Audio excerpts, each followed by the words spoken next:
Good morning, everyone. How are you? I hope you all are well. So today we are going to start a poem. Again we will start a poem, A Legend of the Northland. Legend मतलब बहुत ही महान व्यक्ति, Legend of the Northland. And the poet is Fionn Cary. Fionn Cary is an eminent poet in the English literature. So first I'll tell you in brief what is this poem. What is the story behind the poem? मतलब poem के पीछे की जो story है, I am telling you that. So basically, this is a story which is converted into a poem. एक story है एक lady की जो अपनी लालच के कारण क्या करती है, लोगों का बुरा करती है. तो इससे ज्यादा खफा होकर या नाराज होकर जो सेंट पीटर थे वो उन्हें क्या देते हैं, पनिशमेंट देते हैं. और वो कहते हैं कि greed is a sort of sin. Sin क्या? पाप. ग्रीड है, जो लालच है वो एक तरीके का पाप है. You should not be greedy anyway. आपको ग्रीडी नहीं होना चाहिए. You always be kindful and understand. You have to be a understanding person with the people. Greed is a kind of sin. And you should not be selfish, and you always supports people, and you always wins the heart of the people with your kindness. Because greediness, किसी भी जो लालच है, हम कहते ही हैं हिंदी में कि लालच एक बहुत ही बुरी क्या है, बला है. तो लालच को हमें anyway क्या कर देना चाहिए, त्याग देना चाहिए बिल्कुल.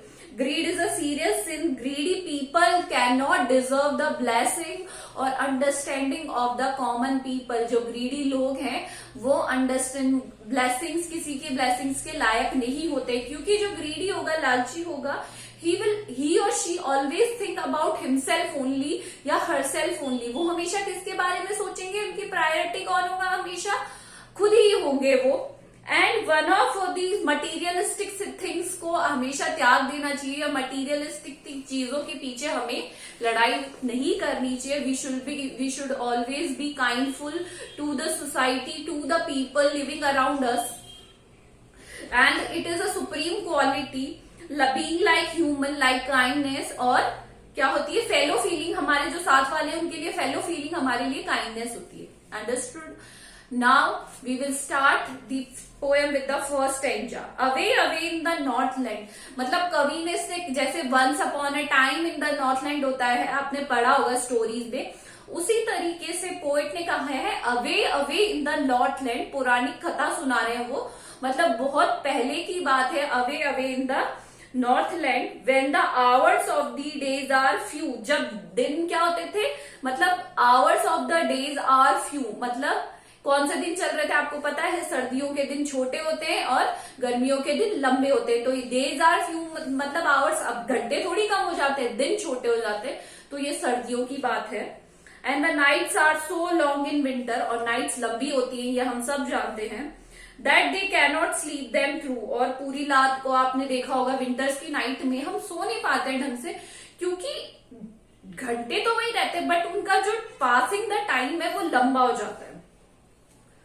Where they harness the swift reindeer.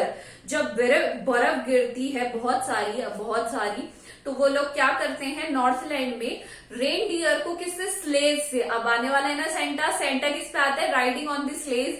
तो स्लेज में कौन लगे हुए आते हैं, रेनडियर ही तो लगे हुए आते हैं. आगे देखा होगा स्लेज जो गाड़ी होती है. तो उन्होंने कहा to the sledges when it snows. वो लोग क्या, हार्नेस क्या होता है, बांधना. क्या कर देते हैं, वो बांध देते हैं हार्नेस से रेनडियर को स्लेजेस से, ताकि वो ट्रेवल कर सके. हर जगह बर्फ हो जाती है, हम यहाँ रहते हैं इसलिए हमें पता नहीं चलता. एशियन कंट्रीज में इतना नहीं होता, पर जो बाहर की जो कंट्रीज है जहाँ पे स्नोफॉल ज्यादा होता है उन्हें इस चीज का पता चलता है. And the children look like bear cubs. और चिल्ड्रन कैसे हो जाते हैं, बियर कब्स जैसे. बियर के जो बच्चे होते हैं, बैर के, सॉरी इसका सही प्रोनाउंसिएशन है बैर. इन देयर फनी एंड फरी क्लोथ्स. अब आपने भी देखा होगा सर्दियां है हमारे यहाँ पे, तो हम बड़े गरम कपड़े पहन लेते हैं. तो उन लोगों ने भी कैसे पहन लिए, गरम कपड़े जैसे. और कैसे लग रहे हैं, भालू के बच्चे थे. They tell them a curious story. एक उत्साह भरी स्टोरी सुनाते हैं.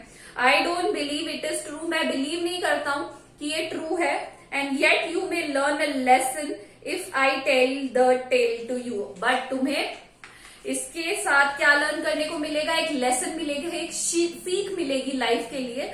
अगर मैं तुम्हें इसके बारे में सुनाता हूं तो।